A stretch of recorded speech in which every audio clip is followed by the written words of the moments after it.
by Vikas Raj. जिला से कपूरा गिरिंदा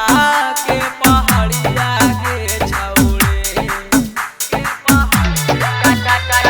काई फगस खेले दर्शन करे बाबा के दुआरिया के छौड़े